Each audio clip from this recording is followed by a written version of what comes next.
If one day your own family sees you as a laughing stock, sending you off to be a purchased bride just to humiliate a strange man, would you have the courage to board that train in the small town of Harborfield in the eastern United States?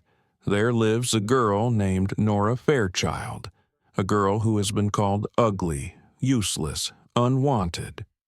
When a marriage proposal arrives from a wealthy rancher from Red Mesa, Wyoming territory, Nora's mother and sister devise a cruel prank, send Nora instead. So the world can laugh at the man. To them, it's just a game of revenge, but to Nora, it might be her only ticket out of a life of being trampled. What will a woman like Nora choose? Stay where no one wants her, or venture into the wilderness, where there is only wind, sand, and a man she has never seen, Judah Carrington, owner of Carrington Range, who is longing to find a real home? If it were you, would you dare to step onto that fateful train car where honor, love, and even the future can be exchanged for a marriage proposal and a swapped name? Today, join us on that journey, the journey of a joke that turned into the most beautiful love on the Wyoming frontier. A story about self-respect, faith, and how an ordinary woman found her self-worth. If you believe that what is considered worthless can still shine, please like, share, and subscribe to Frontier Hearts so we can begin the story of Nora Fairchild and Judah Carrington. If there is one thing this harsh land teaches people, it is what is considered worthless today can be the most precious thing when life becomes empty. The story begins in the eastern Nebraska town of Windmere, where white cobblestone streets run past old birch trees, and red brick houses retain the aristocratic style of a bygone era. There, the Harland family was once a symbol of prestige and power. But when the money from their textile estates dried up, they began to live more by appearance than by substance. And the one who suffered the consequences of that pretense was the eldest daughter, Clara Harland. Clara was not as pretty as her younger sister, Maribel. Her face was long, her skin tanned from days spent cleaning stables and tending the vegetable garden behind the house.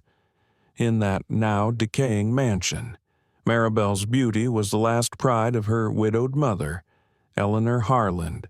Clara, as the family said, was just a shadow in the family picture. One afternoon in early May 1886, as the sun slanted over the poplars, the postman stopped his horse at the Harland gate. He handed Eleanor a thick, wax-sealed envelope from Silver Creek, Wyoming territory where Western men still built their homes with their bare hands and prayed for an early winter. The sender was Mr. Thomas Garrison, a rancher looking for a virtuous, patient, and unafraid of hardship wife to build a home with him on the frontier. In the letter, he wrote that he did not need a flashy lady, just a loving heart and hard-working hands. Her plain but sincere words made Eleanor laugh. Virtue labor.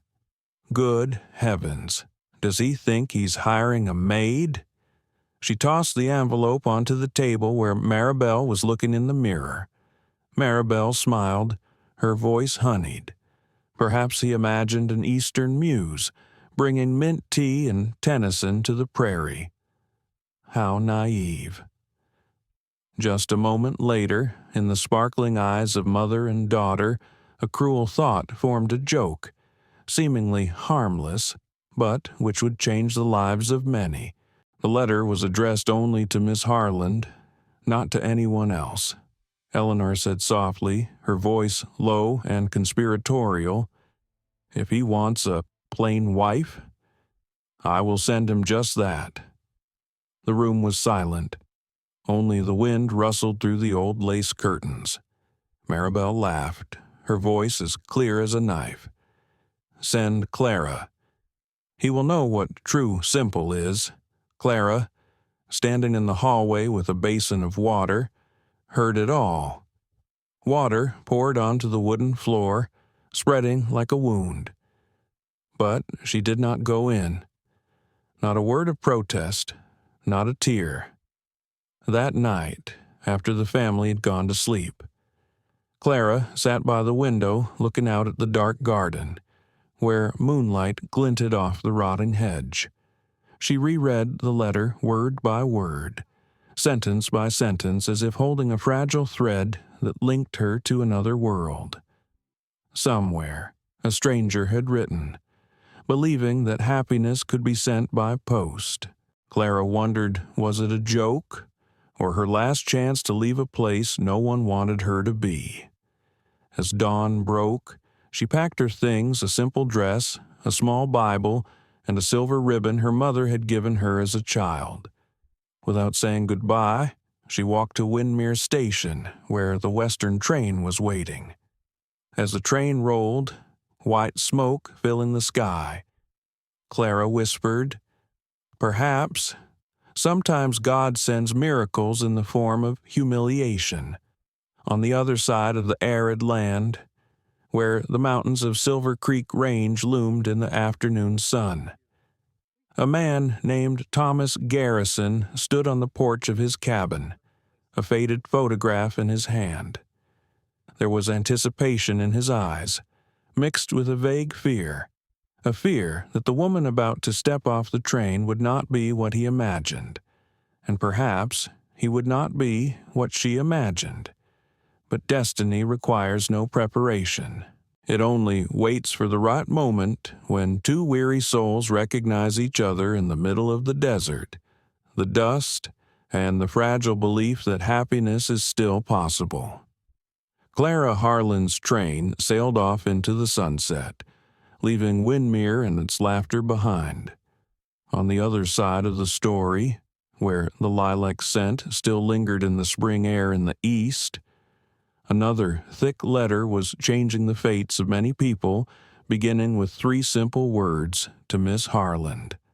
That morning, the Windermere post and freight mailman stopped at the gates of the Harland mansion. The house still retained the grandeur of its heyday red tile roof, dark wooden doors, black iron railings curved like ancient handwriting.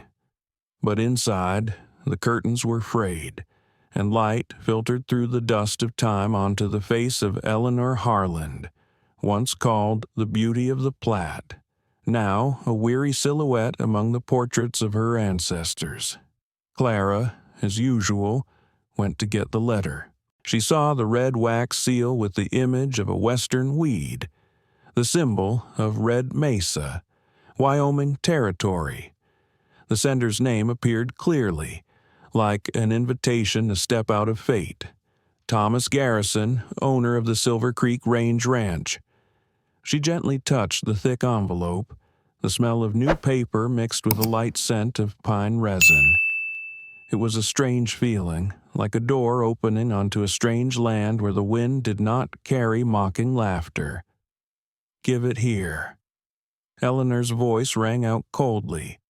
She opened the letter with an old silver knife, cutting it while saying to her youngest daughter, "Maribel, it must be some naive Westerner.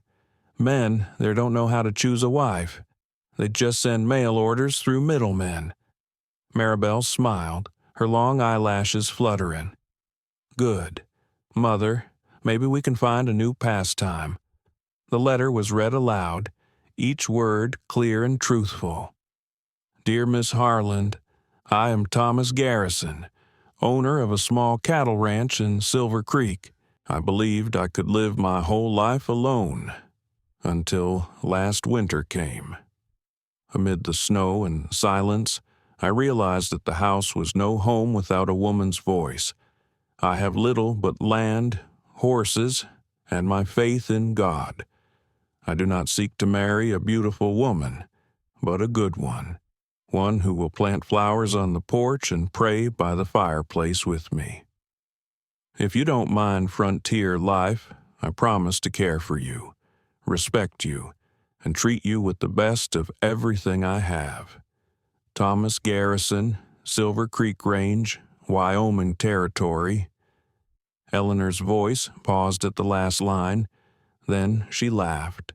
A laugh as thin as a razor blade, cutting through the air. My God, he talks like something out of the Bible flowers on the porch. Prayers by the fire, so country.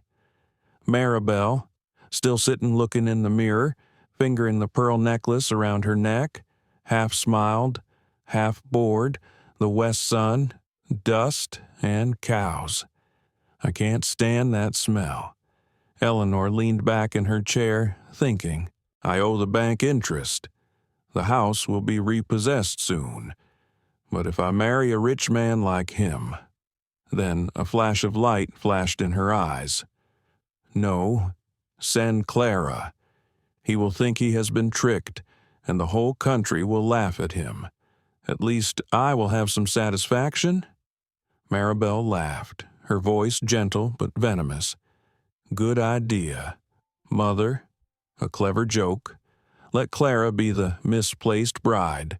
We need a little entertainment in this dreary spring. Clara said nothing. She picked up the neatly folded envelope, her fingers trembling slightly. She knew that once they had made up their minds, nothing could change their minds. In the eyes of her mother and sister, she was just a shadow, something that could be taken away and forgotten. But that night, sitting alone by the old window, Clara reopened the letter and read over and over the passage.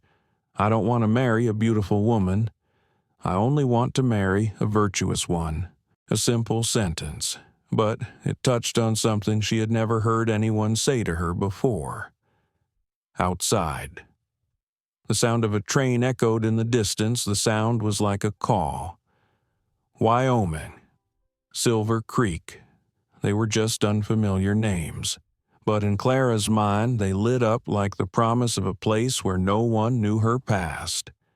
The next morning, while Maribel and her mother were busy planning how to sell her family heirlooms to pay off her debts, Clara quietly packed her things.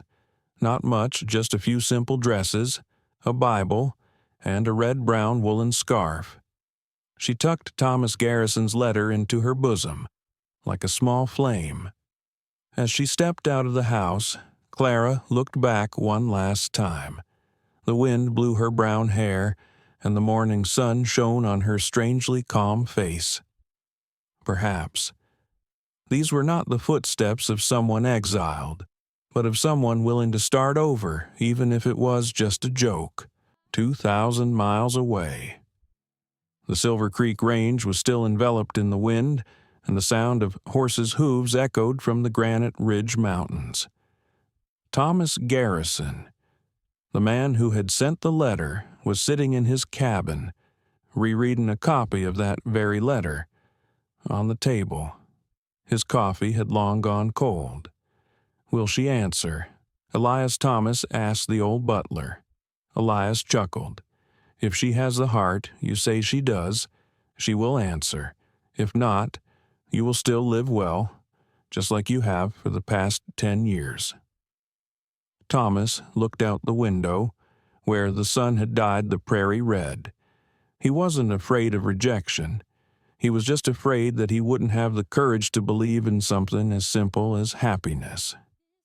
And as the afternoon sun gilded the fields of Silver Creek, far out east, cold hands began to play a cruel joke, not knowing that that simple letter would, sooner or later, rewrite the fates of them all. In the living room of Harland House, the summer air was thick. The windows were open, revealing the withered garden outside, where rows of wild roses were drying in the sun. On the table, the letter from Silver Creek Range sat between a china plate and a slightly cracked crystal vase, as if it did not belong there. Mrs. Clara Harland stood by the window, waving a peacock feather fan, her face still holding the pride of her youth. Maribel, the youngest daughter, sat on a green velvet chair, busily choosing fabric for a new dress, ivory silk slipping through her white fingers. In the rough west, Maribel began, pausing as if tasting each word. Men there probably think women are just for boiling beans and pouring coffee. Eleanor curled her lips, her voice like honey poured over a knife. Exactly. And this Mr. Thomas Garrison, a man who thinks he is a gentleman, and yet writes a letter of marriage proposal by post. What could be more foolish? Maribel chuckled. He thinks he's going to marry a Miss Harland from the East. He thinks that's a great honor. There was a moment of silence. Their eyes met, like sparks in the ashes of arrogance. Then Eleanor spoke, slowly and clearly. Did you notice that the letter was addressed to Miss Harland, not Maribel Harland? Maribel looked up, her eyes shining mischievously. What do you mean? He doesn't know any of the girls in the house? Eleanor replied, lowering her voice. If he wants a wife who is virtuous, patient, and not afraid of poverty, I will send him just that, and all the country will laugh. Maribel leaned back in her chair, laughing until tears came to her eyes. Oh my God, are you serious too, Clara? Yes, Eleanor replied curtly. She always embarrasses me. She goes about with her head down, and her hands are always covered in dirt. He will see his bride and realize he is blinded by illusion. A good lesson for both of them.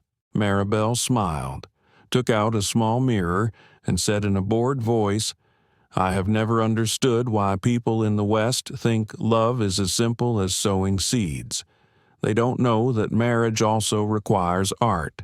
There is only dust, horses, and loneliness, and stupidity. Eleanor concluded, but sometimes it's that stupidity that makes the joke more interesting.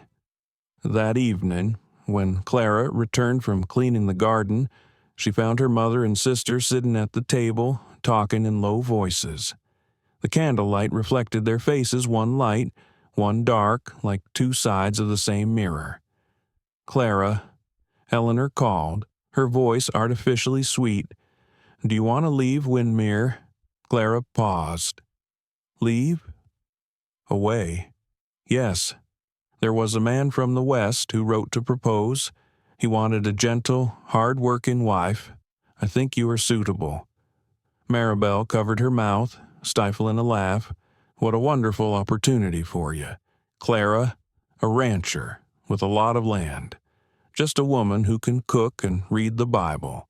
I will send you away. Eleanor continued, lightly as a breeze. It is for the best of all. Here you are only a burden.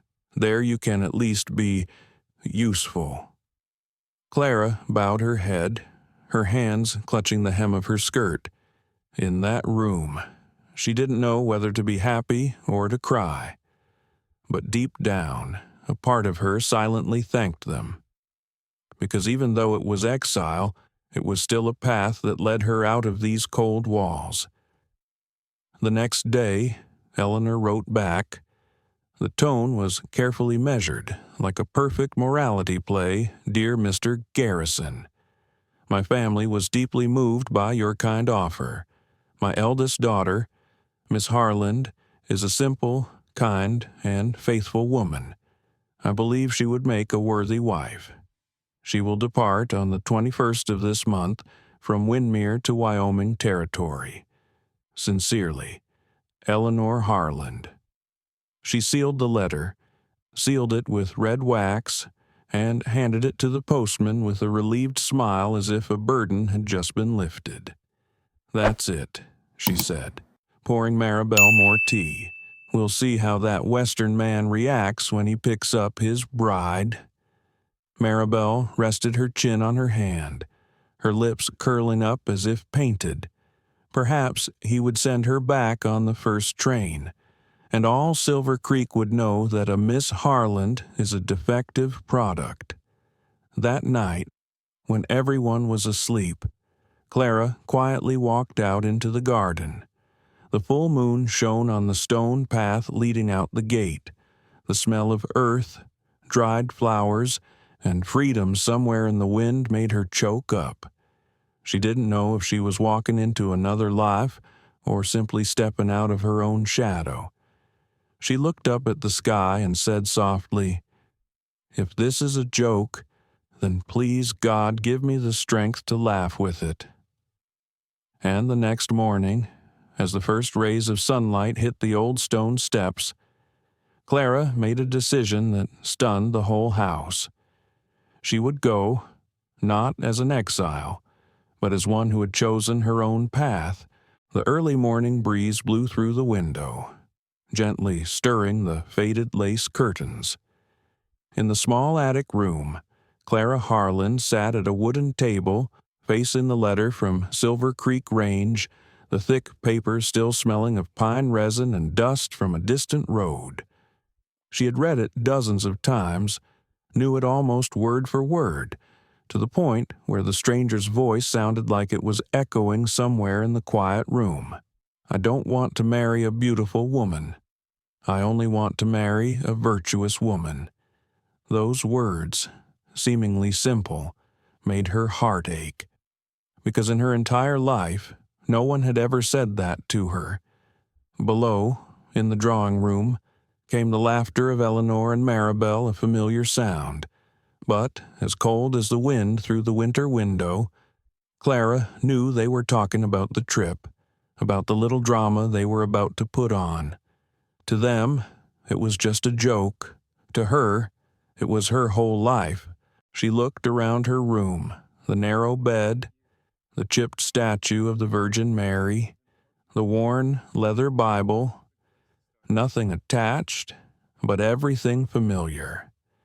This room had been a place where she had cried out in self-pity, a place where she had prayed in silence, a place where she had hidden letters that had never been sent. And now she knew she had to leave it like leaving the oldest part of her life. That morning, Mrs. Eleanor called Clara down to the drawing room. "The train leaves at 8 o'clock tomorrow morning," she said, in a tone that was almost like an announcement of a routine household task. "You will bring this letter of introduction with you, so they will know you are Miss Harland." She pushed the paper toward Clara. On it, written in neat ink, were these words: "Clara Harland, a gentle, hard-working, faithful girl. I commend her to Mr. Thomas Garrison, who will give her a good home." Just one line. But Clara realized that in every stroke of ink was hidden irony. "I will do well," she replied softly. Eleanor looked up, slightly surprised by his calm voice. Maribel laughed. "Aren't you afraid the West is full of sandstorms and rough men? You might run away before you even get there." Clara looked at her sister for a long time, then said softly but clearly, "You're right. Maribel, there, no one may know who you are, but here, no one knows what I am." That answer made the air in the room freeze. No one said another word. "Mrs. Eleanor just turned away, her voice cold. "Okay, go get ready. Don't embarrass me further." That night, Clara tidied up her room. She didn't take much with her, just a small suitcase, a few simple dresses, a Bible, a wooden comb, and a photograph of her father when he was still alive. He was the only person who had ever told her, "Your worth is not in the eyes of others." She gently placed the photograph on top and closed the suitcase. The lock clicked like a farewell. On the table, Thomas Garrison's letter remained open. She read it one last time, then folded it carefully and slipped it into the inside pocket of her coat. Perhaps they won't get the joke at Silver Creek, she thought, but at least they'll see a woman who chooses her own fate. Outside the window, The moon lit up the small path leading to the station. The light was not as cold as before, but strangely warm, like an invisible hand guiding the way. The next morning, as the train whistle sounded in the distance, Clara appeared at the gates of Harland House. Eleanor stood in the doorway. Maribel leaned against a pillar, both silent. "Do you have anything to say?" Eleanor asked. Clara shook her head slightly. "No, Mother. I've heard enough all my life." She turned away, walking slowly but steadily. Her simple gray dress fluttered in the morning breeze. The coachman nodded to her in surprise. He'd probably never seen a woman board a train with such calm eyes. Before the train door closed, Clara looked back one last time. The old house faded into the smoke, leaving only her mother's shadow fading away behind the window. She didn't feel angry, nor did she feel hate. She just felt light, so light that it felt like the wind could carry her away. The train left Windermere at 10 to 8. Through the window, the landscape receded fields, woods, the Platte River sparkling in the sunlight. Clara sat still, her hands on her suitcase, a mixture of fear and rebirth. An old man sitting next to her asked softly, "Going far, girl?" She smiled and replied softly, "Yes, to the west, a place I have never been, but perhaps that is where I belong." The old man nodded and looked out the window. "The West is a place where people have to earn their own happiness. Nothing is given to them for free." Clara nodded slightly. "I know, and this time, I don't want to wait for someone to give it to me."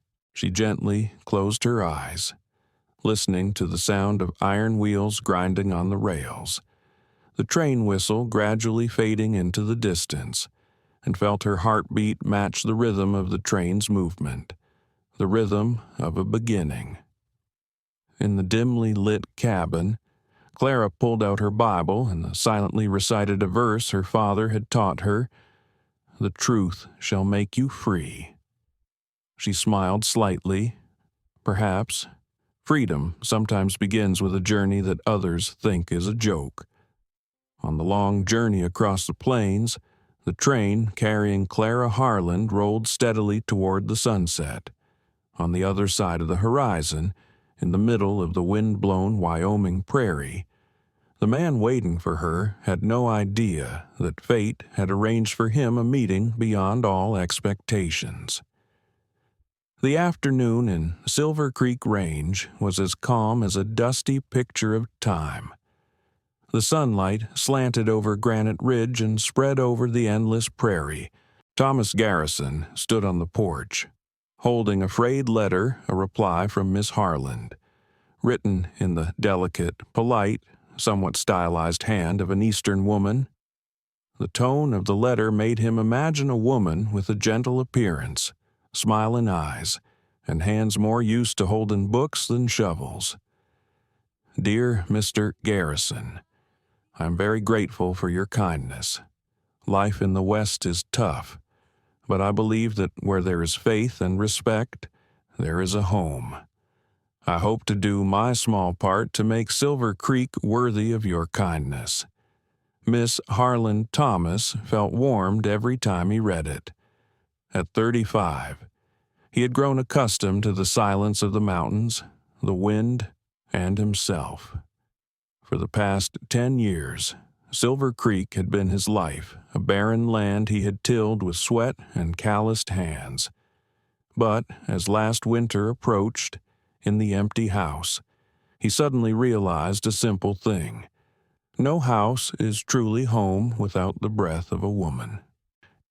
Now, reading that letter, he believed that the woman from the East would bring him something he never had: soft life. Elias, his old butler, emerged from the stables, wiping his hands on his leather apron and standing beside him. "Reading your mail again?" he asked, his voice tinged with teasing. Thomas smiled and folded the letter carefully. "Read it so that soon this house will no longer be as silent as a graveyard." Elias looked up at the cabin. "I have lived long enough to know that women bring light. Yes, but they also make people wobble. Don't idolize her. They are not like us in the East." Thomas chuckled. "I don't expect her to come and change this place.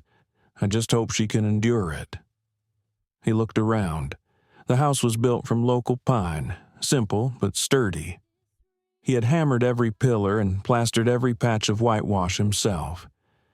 The east window looked out onto the meadow where the sunrise broke each morning. The back door led to the stable and the little stream he loved. But the west room, with its wooden bed and faded blue curtains, was heartbreakingly empty. Over the past week he had cleaned, repainted the door, hung new curtains, and added a small wooden table by the window.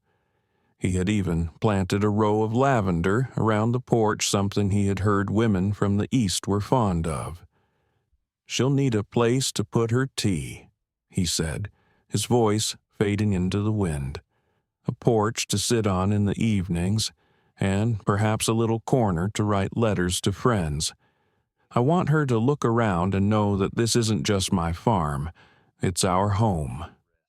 Elias snorted softly. "Listening to you makes me feel years older. Mr. Garrison, sometimes people don't need a house. They just need a heart that listens." Thomas was silent for a long time. The wind blew through the porch, carrying the smell of smoke, horsehide, and a hint of fresh lavender. He remembered lonely winters, when the only sound was the wind whistling through the windows.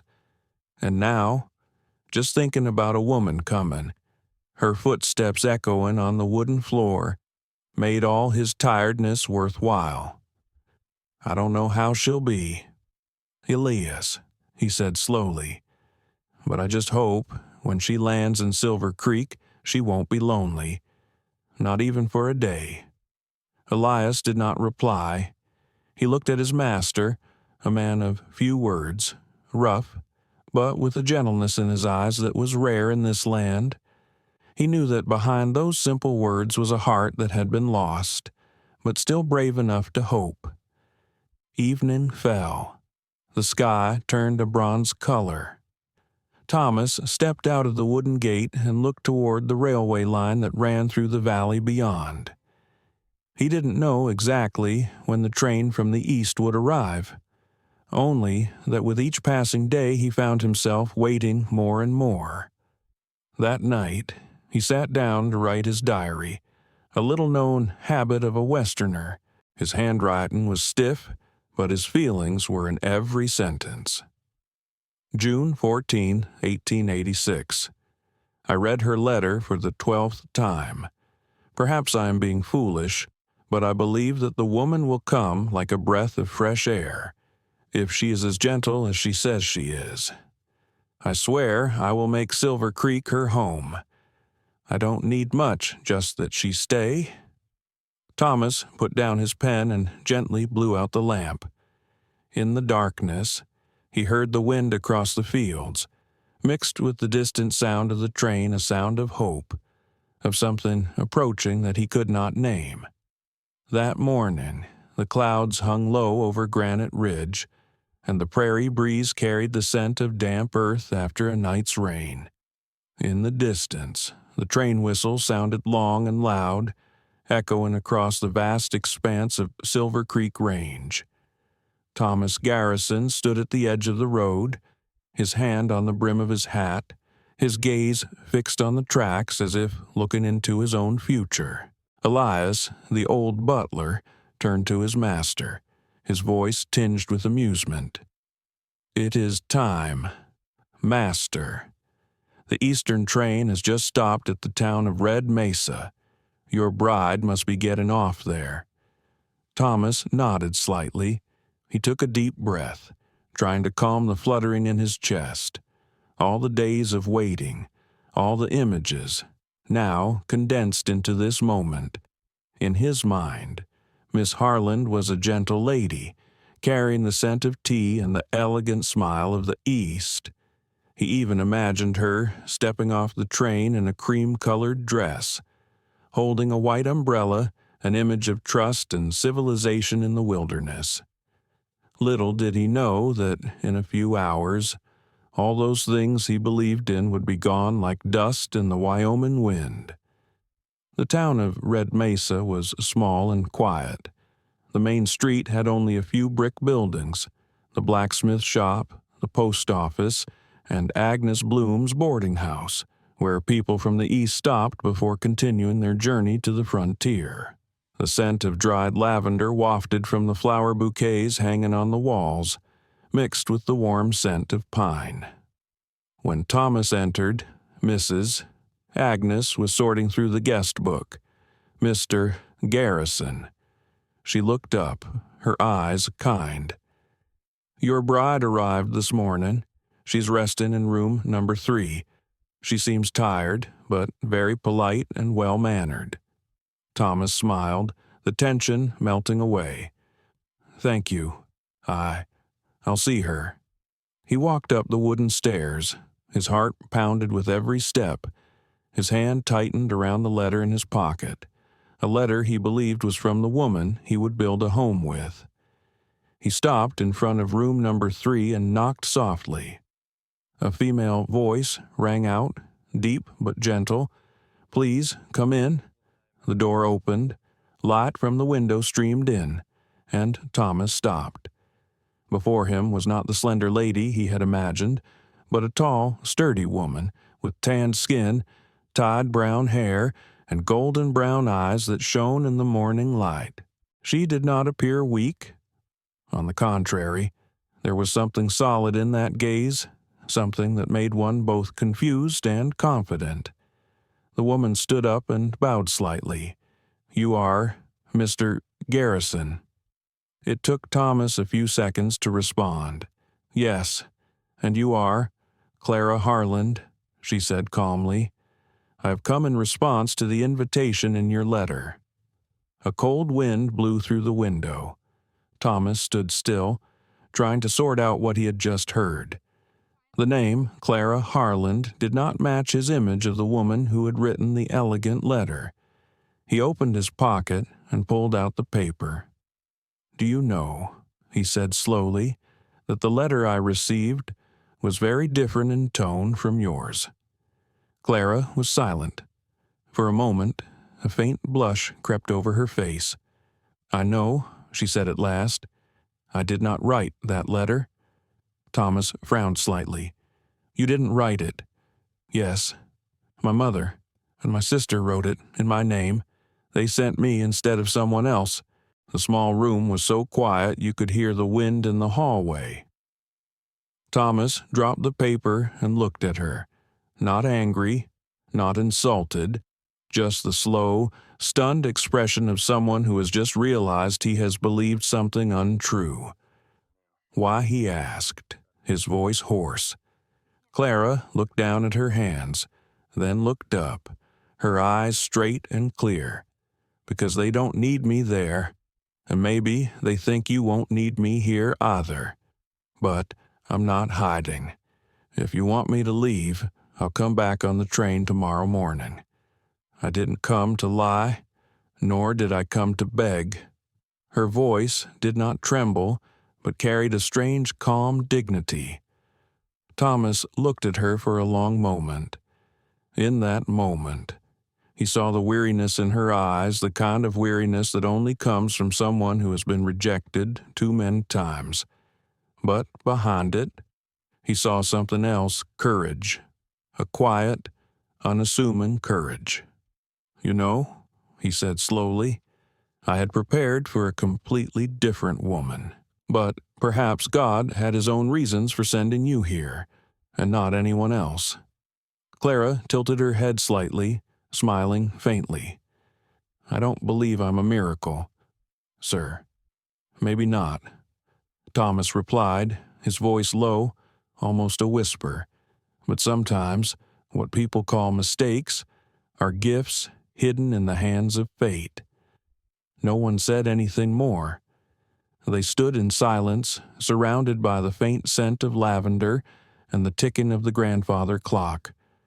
Outside, the sun was high in the sky, casting a golden glow through the windows. The light fell on Clara's brown hair, making it glow like a slow fire, a fire that didn't flare but burned for a long time. Finally, Thomas spoke up. "If you don't mind staying here tonight, tomorrow I'll take you back to Silver Creek. As for what happens after that, I'll leave it to God to decide." Clara nodded. "I don't mind, sir. Thank you for your kindness." That evening, when Thomas left the inn, Elias met him at the gate, frowning and asking, "Have you seen him?" "How was he? Was he as you expected?" Thomas stopped, looking out at the distant mountains where the sun was falling like red honey on the pines. "Not at all," he replied, smiling, his eyes quiet and deep. "But perhaps he is the one I need." That night, the wagon rolled smoothly along the dirt road leading out of Red Mesa, the crescent moon hanging over Granite Ridge, casting silver light over the endless gray-green grasslands. The sound of horse hooves harmonized with the wind, the rhythm slow and steady as the breath of the west. In the silence, Thomas Garrison glanced at the woman sitting next to him. Clara Harland sat upright, her hands cupped in her lap, her face calm, but her eyes lost in the distance. Occasionally, the wind blew a few strands of brown hair, which shone bronze in the moonlight. They had not spoken much to each other since leaving Agnes Bloom's boarding house.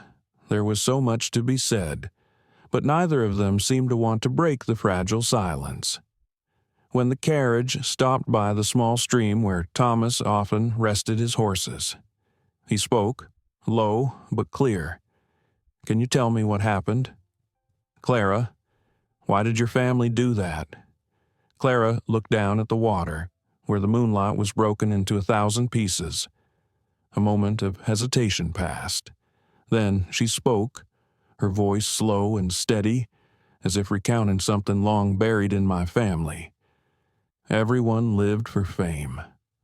My mother was a person revered by society, and my sister was her pride. I was just a name attached to them, but no one needed to remember. When your proposal letter arrived, they saw an opportunity to mock me. I was a tool, a joke. But perhaps that joke was the first time in my life that I was allowed to choose something for myself." Thomas was silent. There was no resentment in her voice, only weariness and a stark truth. "Do you know," he said hoarsely, "that they have offended not only you, but me as well? They despise the sincerity I expressed in that letter. To them I was only a border ruffian, a target for ridicule." Clara turned to look at him, her eyes soft but firm. "I know, and I apologize for that, even though it wasn't my fault. But if you must know what I want, I'll tell you the truth. I just want to be taken seriously. Not pitied, not saved, just seen as a human being." The wind blew gently, carrying the scent of fresh grass and damp earth. Thomas looked at her for a long time, then said slowly had imagined another Miss Harland, gentle, refined, and perhaps afraid of the dust of the prairie. "I believed I needed someone like that to bring civilization to Silver Creek." He paused, smiled softly, a sad but gentle smile. "Now I realize I am the fool. The West does not need another person to decorate, and I do not need anyone to make me look different. What I need is someone who dares to stay." Clara tilted her head slightly, as if to hear every word. Thomas got out of the car, walked around to the front, and held out his hand to her, a simple gesture that meant more than words. From now on, he said, looking straight at her, I want to start over, without pretense. Without pretense. I am Thomas Garrison, owner of Silver Creek Farm. It is a pleasure to meet the real Clara. The moonlight fell on his face, making his brown eyes sparkle like spring water.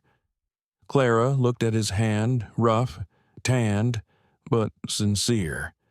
She hesitated for a second, then placed her own. Thank you, Thomas, she said softly. I want to start over, too.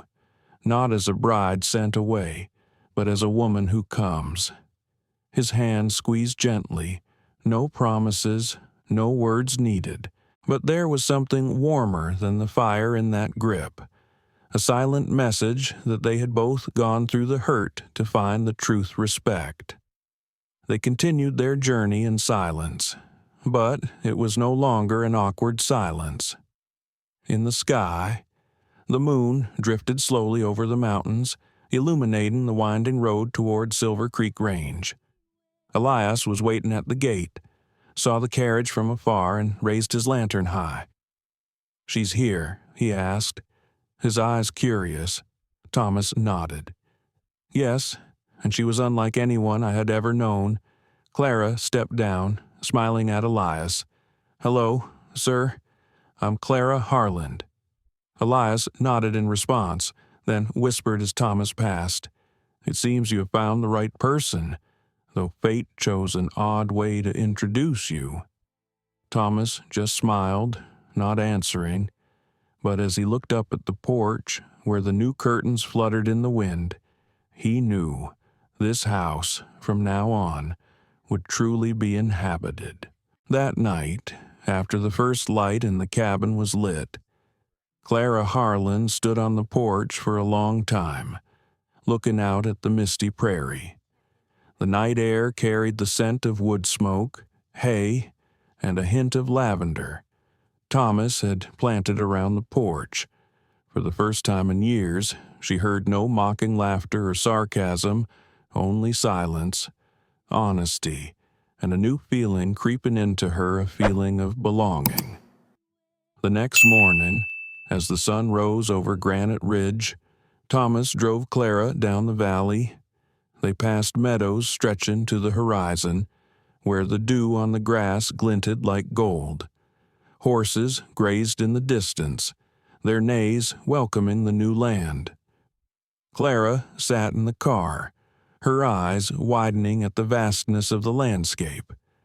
She had never seen the world so open the sky seemed endless, and people's hearts seemed more at ease than in the crowded, cramped spaces of the East. It's beautiful, she said softly, almost afraid that if she spoke any louder the scene would melt away.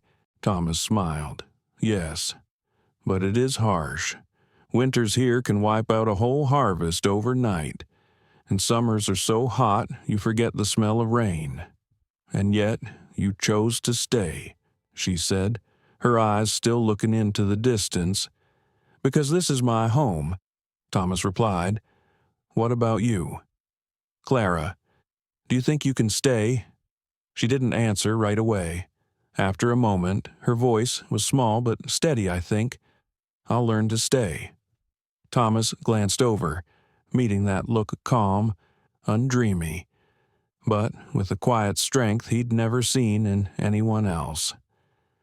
When the carriage turned onto the path leading to Silver Creek Farm, a group of servants were waiting in the yard.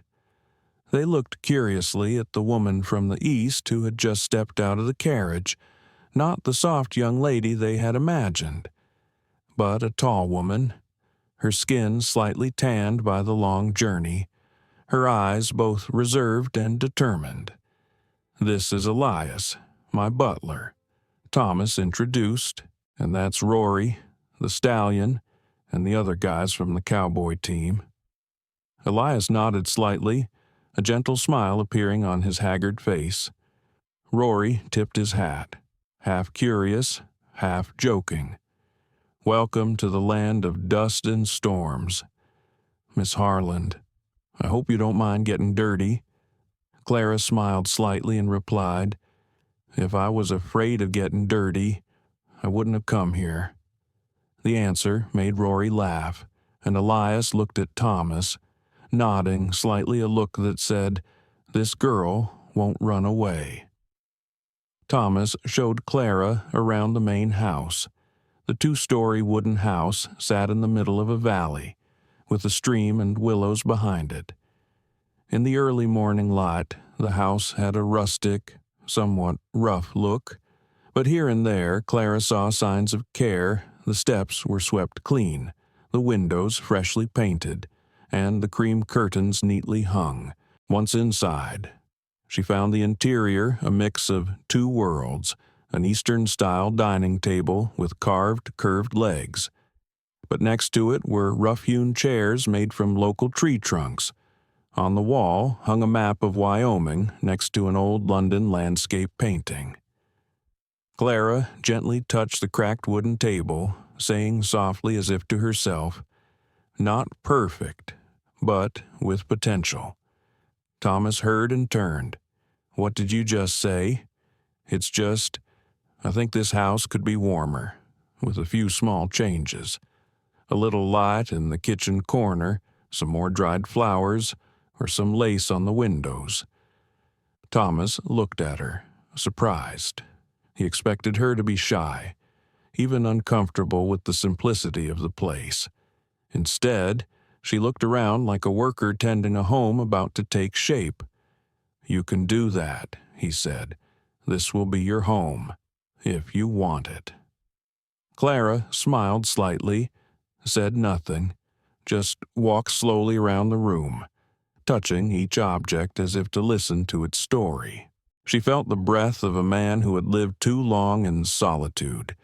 Every crack in the table, every crooked door frame told of it, and in her heart a gentle thought arose. Maybe I had come here not just to start a new life, but to revive a home. At noon, Thomas took her to the stables. Rory was busy training a stubborn colt, while Elias was loading hay into the barn. When Clara approached, Rory stopped and raised an eyebrow. "Have you ever ridden a horse?" "Not much," she said honestly, "but I learned fast." Thomas stood by, smiling.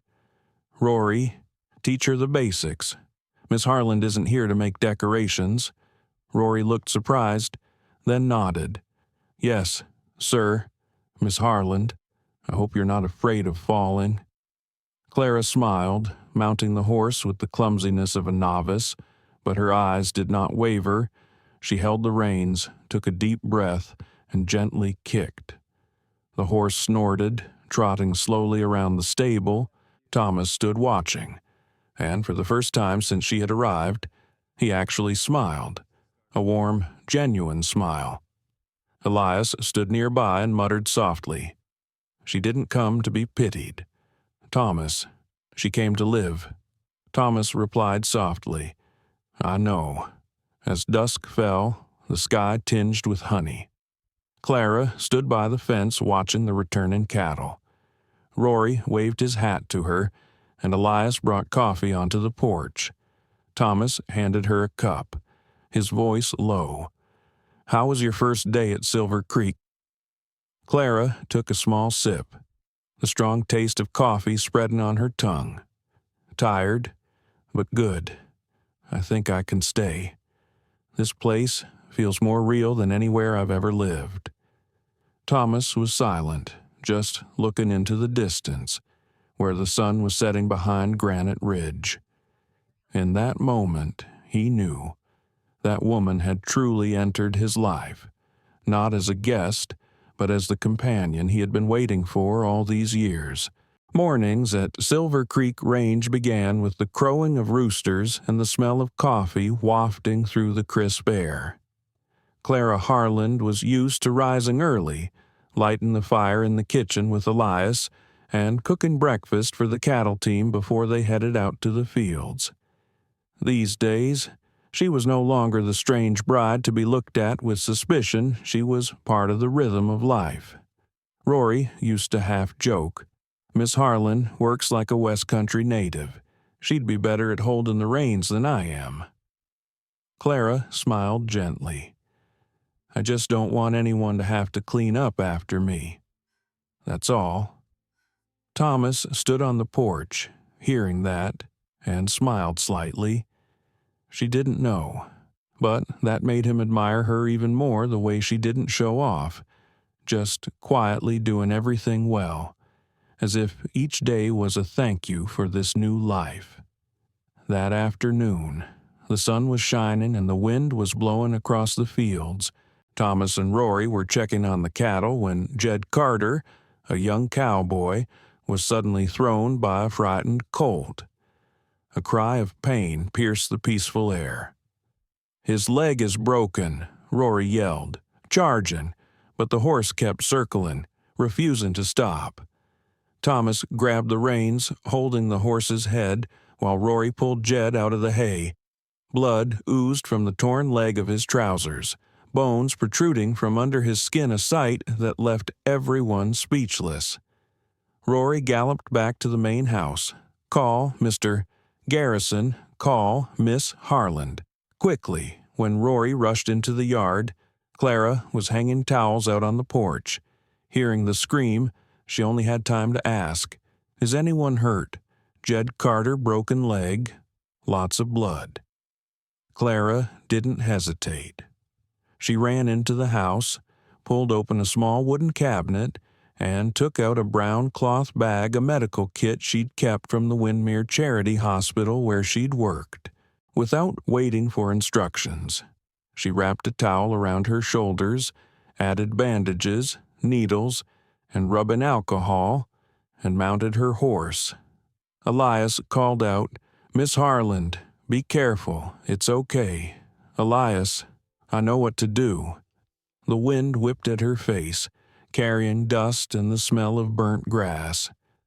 The walk to the meadow was longer than usual, but Clara had never ridden so fast.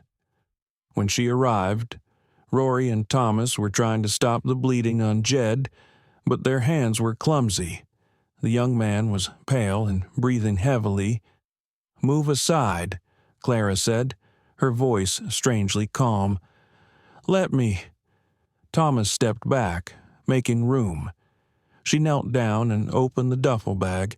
Her hands were small but strong, moving quickly and decisively. She cleaned the wound with alcohol and adjusted the misaligned bone while Jed gritted his teeth to keep from crying out. "Hold on tight," she said, her voice commanding without waiting for consent. "Rory, hold my shoulder. Mr. Garrison, help me stabilize this leg." Thomas did as he was told, his eyes never leaving her. She didn't tremble. Her movements, her voice, her gaze, everything exuded a strange calm.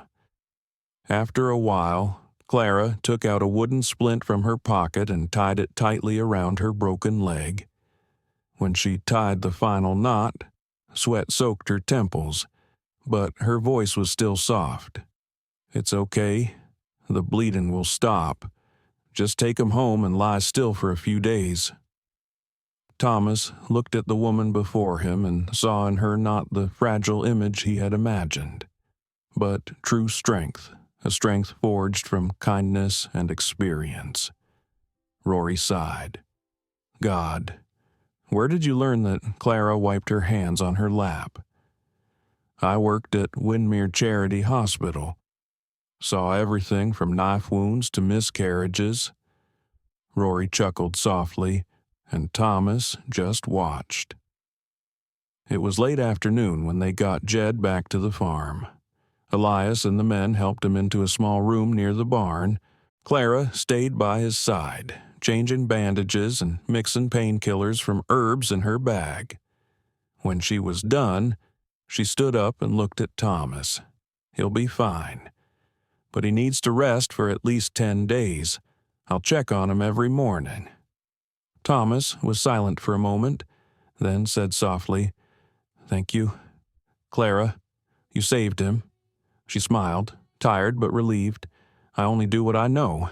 In the East, I had nothing to prove. Here, At least I can be useful."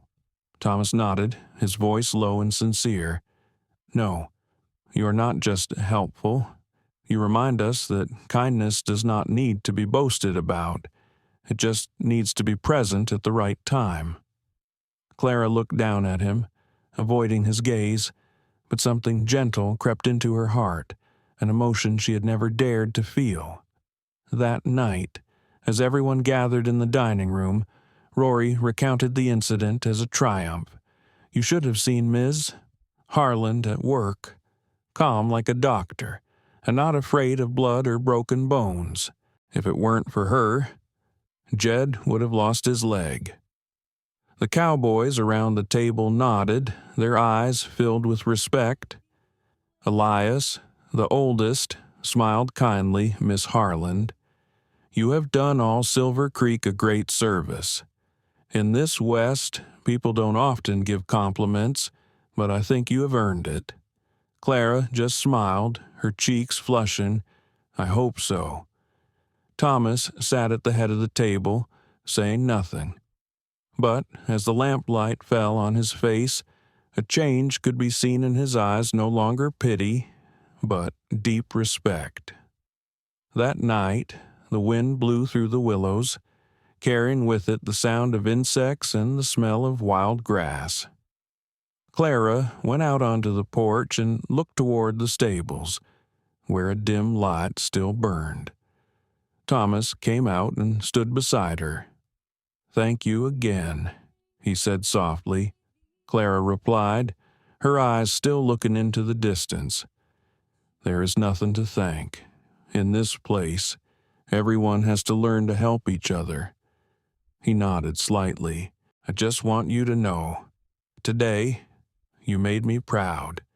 And maybe, for the first time, Silver Creek isn't just my farm anymore." Clara turned back, smiling slightly. "Perhaps you're right." They both sat in silence, watching the moon drift over Granite Ridge. The wind blew softly, as if whispering that the new monsoon season had truly begun, not just on the prairie, but in their hearts. Ever since Clara Harland saved Jed Carter's life, the atmosphere on Silver Creek Range had changed. People saw her differently, not just as a woman from the East, but as part of the ranch, as if she had always belonged there. Every morning, her laughter echoed with the crowing of roosters and the rustling of leaves in the valley. Thomas Garrison would stand on the porch, a cup of coffee in his hand, silently watching the scene, the woman bending over the well, her sleeves rolled up as she carried water, her small figure in the clear morning light. He said nothing, but something had sprouted inside him so calm, so solid, so real that he was afraid to name it. The sky was a deep honey gold that afternoon. The farm had just finished a long day of work. Rory and Elias were leading the horses home, their hooves ringing loudly on the dry earth. Thomas stood on the porch, the sunset on his tanned face, his eyes the bronze of a man who had lived his whole life under the open sky. Clara stepped out, a cup of hot tea in her hand. She set the cup down on the wooden railing and stood beside him, silently watching the sun sink behind Granite Ridge. "It's going to rain tomorrow," she said softly. Thomas glanced over. "How did you know the air has changed? The birds fly low, and the wind no longer carries a dry smell." He chuckled softly, his voice hoarse and warm. "You learned that at the charity hospital?" Clara shrugged, her eyes sparkling. "No. Here." A peaceful silence passed. The wind carried the scent of pine and hay. Thomas looked at her hands, calloused from work, fingers that had trembled with fear now steady. She was no longer a woman sent away like merchandise. She had become the spirit of the place, a part of the land, of the light. Thomas spoke softly, his voice slow as if he were reciting to himself Clara. I used to think I needed someone like the one in the letter, a gentle, elegant lady who knew how to say nice things. I was foolish enough to fall for that image.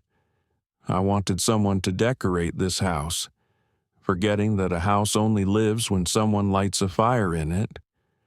Clara turned, her eyes as quiet and deep as a dark lake.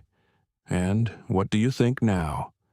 Thomas looked at her, a smile flashing at the corner of his lips. Now I know. I need someone real, someone who is not afraid of wind, not afraid of getting his hands dirty, and knows how to keep his heart strong no matter who laughs at him. Clara bowed her head, her voice soft but firm. I am not suited to be a decoration. Thomas, never have been, and never will be. He chuckled, a warm laugh that melted in the fading sunlight. All the better, he said, because I don't want an ornament. I want a companion, someone I can count on when the rain falls, when the winter snows, and when the world turns its back. Clara was silent. His words were simple, unpretentious, but they made her heart pound. She had heard many promises in her life from men who spoke well but were empty of heart. This one, plain, but true. So true that it made her afraid to cry. Thomas pulled a small object from his pocket, a plain silver ring, slightly scratched with age. I have no gold, no diamonds, he said, only my mother's ring. She used to say, if you find someone with whom you can share both your silence and your laughter, give this ring. She looked at the ring, then at him. The sunset gilded both their faces. So, she asked softly, are you sure I wasn't the one they chose? Thomas, I was just the one they sent away to escape. Thomas shook his head, his voice deep. That's why I'm more sure than ever. They sent something they thought was worthless but gave me the most precious thing I've ever had. And I'll never let you feel like a commodity again. Clara took a deep breath. She didn't know whether to laugh or cry. She just felt like her heart was melting in the wind. If I agree, she said softly, what do you promise? Thomas looked at her, his eyes as steady as stone. I promise I will never make you doubt your worth. And I promise, for as long as I breathe, this Silver Creek will be the place you call home. The dusk fell slowly, the orange light reflecting in their eyes. Clara looked at the ring again, then nodded. I trust you, she said, and I trust this land. Thomas took her hand and slid the ring onto her thin finger. It fit perfectly as if it had been there all along. She looked at the hand, trembling slightly, then squeezed it. There was no kiss, no music, just the wind blowing through the meadow, the crackling fire in the hearth, and a whisper in both of their hearts. Sometimes happiness comes not from what we dream, but from what we have the courage to believe. That night, when Elias and Rory heard the news, they just looked at each other and smiled. The West is tough, Elias said hoarsely, but God is fair. Mr. Garrison has finally found what he was missing. Rory winked, and Miss Harland found a place to call home. Winter came early and colder than usual in the Silver Creek Range. The wind blew in from Granite Ridge, bringing frost and snow that blanketed the bare pastures. In the cabin, Clara Harland sat at the table, rewriting the farm's ledger, the light of an oil lamp reflecting on her face, peaceful, calm, and more mature than before. Thomas Garrison was lighting a fire in the stove, and as he worked, he said, "Can you believe it? Last year this place was just ashes. Now, look, the whole farm is alive." Clara smiled slightly. "It's not me, Thomas. It's you who believes in people even when there's no reason to." Thomas paused, looking at her for a long moment. If there is anything I have no regrets in this life, it is believing in you. Clara. At that moment, if it weren't for the sudden knock on the door, they might have let silence do the talking, but then Elias appeared at the door, holding a thick envelope, his face slightly frowning. "Letter from the East," he said. "Harland's seal." The room fell silent. Clara took the letter, her fingers trembling slightly. Thomas started to speak, but she shook her head. "I will read it." The bold red seal, the familiar handwriting of Beatrice Harland, the woman who once called her a stain on the family. The letter was long, the words as sharp as the winter wind. Clara Harland. "We know you're taking on a false identity in order to marry Thomas Garrison, a wealthy man from Wyoming. This may be considered marriage fraud and an insult to the Harland family name. Frontier National Bank in Cheyenne has been authorized to prepare the funds necessary to bring you home if you have the decency to admit your mistake. If not, we will be forced to seek legal intervention. Beatrice Harland." Clara read to the end, her eyes no longer trembling. Her face was cold but strangely calm. Thomas, standing beside her, clenched his fists. "They are cruel. You owe them nothing. Clara, nothing." She folded the letter, her voice calm. "I know, but I'm tired of just running away. It's time for me to face it my way." The next morning, before the sun had risen, Clara sat at her desk with 3 blank sheets of paper in front of her. She took a deep breath and wrote. The first, addressed to Governor Alistair Byrne, who had known Thomas during his time in the territorial service. She recounted the whole truth, from the initial proposal to the Harlands' cruel prank, proving that she had not cheated, that the marriage had been a matter of honesty and free will. "I'm not asking for pity," she wrote. "I just want the truth to be recorded so that no other woman is treated as a commodity to be traded for another's honor." When she folded the letter, she lit a candle and sealed it with red wax. Clara sent the second letter to the Harborfield Times and the Cheyenne newspapers. She told the story in a gentle but firm voice. No anger, no bitterness, just truth and dignity. The Harlands had a reputation, but true honor lay not in the walls they built around their pride, but in how they treated those less fortunate. They called me a joke, but that joke now had a name, a home, and real love.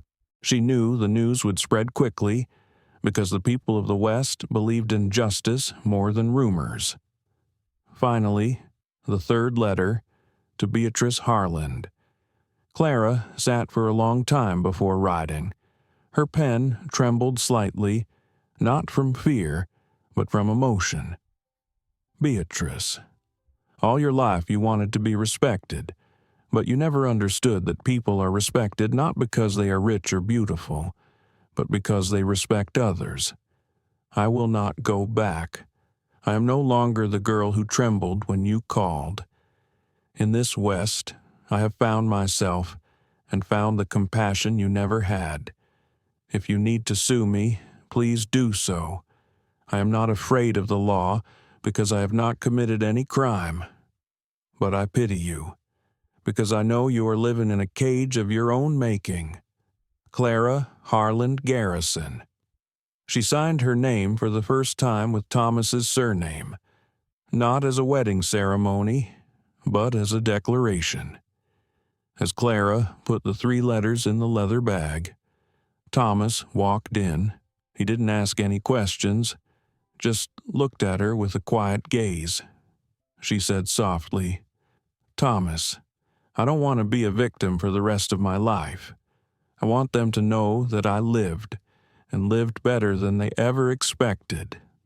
He nodded, his voice deep and warm. "Clara, I used to think I would protect you, but perhaps it is you who is teaching me what courage is." Clara smiled, her eyes sparkling in the lamplight. "We just have to be true to ourselves. Thomas. The rest will be carried away by the wind." A week later, the letters left Silver Creek on the morning train. The news spread faster than anyone could have imagined.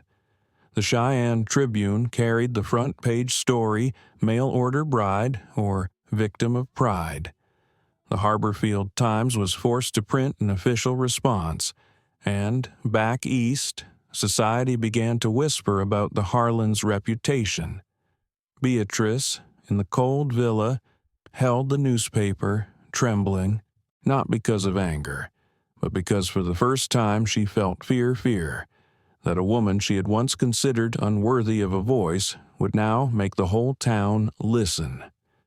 That evening at Silver Creek, a light snow fell on the porch. Thomas brought wood to the stove, and Clara sat writing in her diary. She did not smile, nor was she smug. She just felt calm and warm. "Any news from the east?" Thomas asked. "No," she replied, smiling slightly, and perhaps there was no need. I said what I had to say. They sat together in silence, outside. The wind blew through the snowy fields, but in the little house the fire burned softly, illuminating two people who had been forgotten by the world, and now found themselves in the truth. As spring returned to the Silver Creek Range, melting snow flowed down the hillsides and streams of water from Granite Ridge cascaded down the hillsides. The wind carried the scent of fresh grass and wildflowers, bringing the farm back to life. And in the air was an event that was being talked about in all three western counties: the wedding of Thomas Garrison and Clara Harland.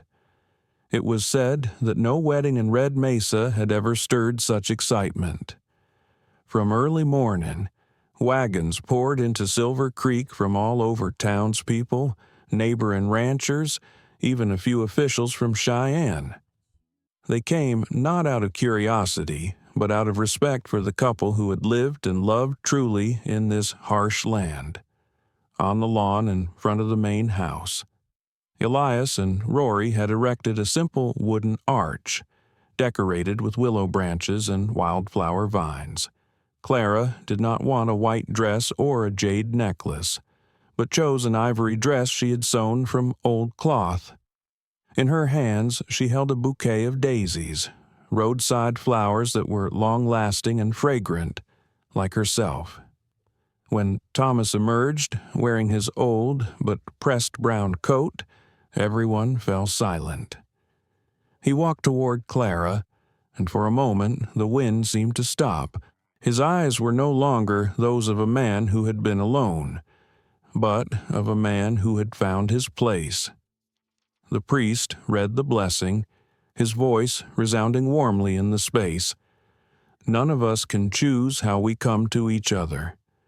But if God brings two souls together through seemingly mistaken things, then that is how he teaches us about kindness. Clara looked at Thomas, smiled, and replied in a low, clear voice.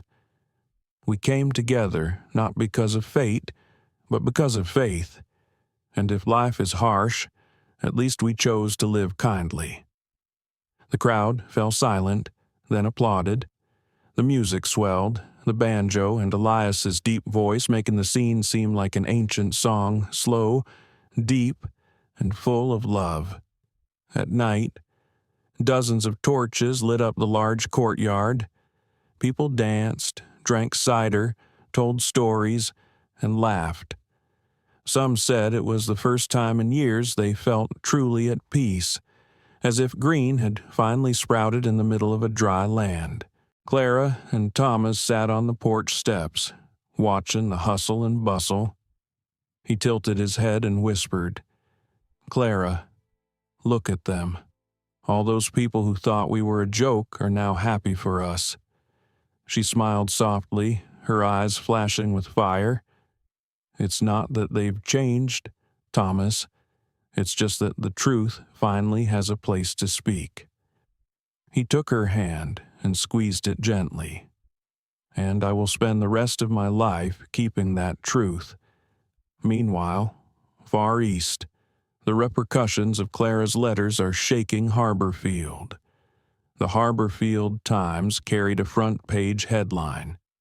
The forsaken daughter speaks the truth. Harland's honor is revealed as false. Churches, which had once proudly welcomed Beatrice Harland, began to decline her invitations. Percival Hawthorne IV, Lillian Harland, his prestigious fiancée, publicly broke off the engagement with a single line, "A family that does not know how to love others does not deserve to be called honorable." Those words, when printed in the newspaper, were like a knife cutting into the halo that Beatrice had spent her whole life building.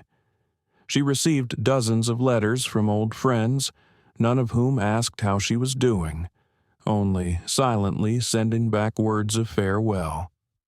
The Harland house, once the pride of Harborfield, now became empty, cold and heavy as a grave that had not yet been covered with grass.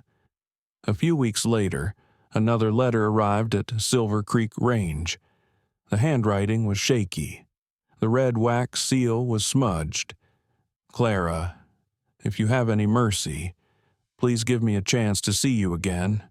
I was wrong, but as a mother, no one does not want to see you happy. If possible, I will visit Silver Creek in the fall. Beatrice Harland." Clara read the letter, sitting still for a long time. Thomas put his hand on her shoulder, his eyes quietly asking. She folded the letter and sighed softly. "Perhaps this apology comes late, but it doesn't matter. I've forgiven you long ago. It's just, I don't need to see you again to remember the pain." Thomas asked softly.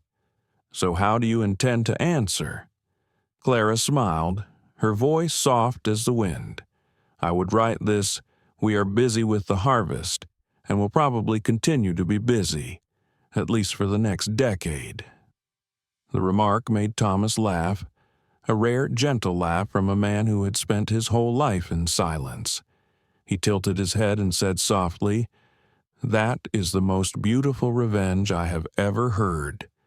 That night, when the guests had gone home and the only sounds left were crickets and the windmills in the yard, Clara stepped out onto the porch. The full moon illuminated the meadow, its silvery light illuminating the simple silver ring on her finger, the one that had belonged to Thomas's mother. She looked at it and smiled to herself, not for victory, but for peace. The old mother in the East might have lost her honor, but Clara, who had been considered a waste, had found her true worth in the barren land. Thomas stepped out and put his coat around her shoulders. "It's cold," he said. "It's not cold," she replied, still looking at the moon. "This west has wind and storms, but also enough light to warm a lifetime." He was silent, then smiled slightly. "The west has the light, and I have you. That is enough." The two stood there for a long time, until the wind carried the scent of willow flowers from the valley, a sweet scent like a whisper of life happiness, sometimes is just daring to live kindly to the end. That fall, the wind that blew across the Silver Creek Range smelled differently. Gone was the crispness of the prairie brush, replaced by the scent of ripe apples, pine, and the smoke of warm homes. 6 months had passed since Clara Harland Garrison's wedding, and life in the West seemed to recognize her presence a breath of peace in every valley. People in the neighborhood no longer called her the bride on demand. They affectionately called her Mrs. Garrison, the healer. That morning, Clara rode to Harper Ranch, a few miles from Silver Creek. The sky was a pale pink. The mist was thin as a veil, and the sound of the wagon wheels on the dirt road was a familiar groan. In the wagon was her old duffel bag, the luggage that had once carried her away from Harborfield. Now the medical bag for the whole area. The young woman, Susan Harper, was in labor. When Clara entered, Susan's eyes were filled with worry, sweat beading on her forehead. "Mrs. Garrison, I'm afraid." Clara took her hand, her voice as soft as a breath. "Don't be afraid. Just breathe. Everything will be okay." She signaled to Susan's husband to boil water, then quietly got everything ready. Everyone in the little cabin held their breath. Only Clara, in her simple dress, her hair tied up, her hands steady as if she had done this 100 times. In that moment, there was no wind, no history, no rumors. There was just one woman helping another woman through her pain to welcome life. And then, with the baby's first cry, the room lit up. Susan burst into tears, and Clara smiled, a tired but warm smile, her eyes moist. "It's a boy," she said, gently placing the baby in his mother's arms. A strong child. Susan, like his father and his mother. The man standing nearby wiped away his tears and stammered, "God bless you, Mrs. Garrison. If it weren't for you." Clara just shook her head. "No one has anyone here. I just help a little. The rest is up to your courage." News of the Savior woman spread like wildfire. From Red Mesa to Windmere Valley, people with illnesses, miscarriages, broken bones all came to Silver Creek. She had no license, no title, but people trusted her more than doctors.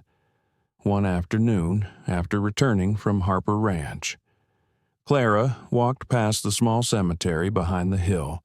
There, a few old graves lay silent among the wind and wildflowers. She stopped at the unmarked headstone, the place she used to go when she wanted to think. This time, she did not pray, nor did she cry. She just gently placed a wild daisy there, then said very softly, as if talking to herself, "I bury here the old me, the girl who once believed she was unworthy of being loved. From now on, only the person who knows how to love herself remains." The wind blew, tossing a few petals into the air. Clara looked up and felt her heart strangely light, as if she had just let go of the past. When she got home, the sky was turning yellow. Thomas was sitting on the porch, a cup of coffee in his hand, watching the cows at the foot of the hill. He turned and smiled. "Did you just save another life?" Clara sat down beside him, her hands still smelling of herbs. "Yes, a handsome boy. I named him for them Eli, which means light. Every time a child is born, I feel like the whole land comes to life." Thomas nodded, was silent for a moment, then asked Clara, "Do you ever have any regrets?" For all that happened, she looked out at the sun setting over Granite Ridge, the orange sky reflected in her eyes. Regrets? She shook her head. "Yes, I regret that it took me so long to see my own worth. I wish I had understood sooner that I deserved to live a decent life, even if no one else believed it." Thomas held her hand, silent, a silence that needed no words, because between them, everything was said by actions, by the seasons, by their breath, by the times they walked through storms together. Night fell. The light from the small cabin spilled out into the windy courtyard. Elias strummed the banjo. Rory laughed as she told stories of last winter, and Clara poured everyone more coffee. No one spoke of the past. They just lived, simply, like lights in the long frontier night. Thomas looked around and said softly, "You know, Clara, perhaps the best revenge on those who despise you is to live well. Live to the point where your happiness makes them silent." Clara smiled, her eyes bright and gentle. "Yes, And if anyone out there still thinks I'm a joke, then I hope they find someone who's kind enough to turn that joke into something meaningful, like you did for me." Thomas didn't answer, just held out his hand. She placed her hand in his. Outside, a full moon lit the meadow, and the distant howl of wolves mingled with the wind, a song of freedom from a land that had hurt, but also healed. There are stories that seem to be just a joke of fate, but turn into a journey of awakening of a soul. The story of Clara Harland, the girl considered useless, sent to be a purchased bride, has taught us that sometimes, to find our true worth, we have to step out of the place that has hurt us. In the arid land of Wyoming, where no one cares about status, Clara proved that kindness, perseverance, and self-belief can build a home not just of wood and brick, but of respect and love. The story reminds us that living well is the best revenge. No need for resentment. No need to prove it with words, just live a good life, and time will do the rest. Everyone can be their own Clara. Dare to stand up. Dare to believe. Dare to start over and leave the past behind. If you have ever been overlooked or looked down upon, remember you are not defined by the way others look at you, but by the way you treat yourself and the world. Thank you for staying until the end of this story, a small story with a big heart. If you feel the warmth from that ancient border, please click like, share the video to spread the message of kindness, and subscribe to the channel to join us in continuing the journey of telling stories that make us cry in silence, but live stronger than ever.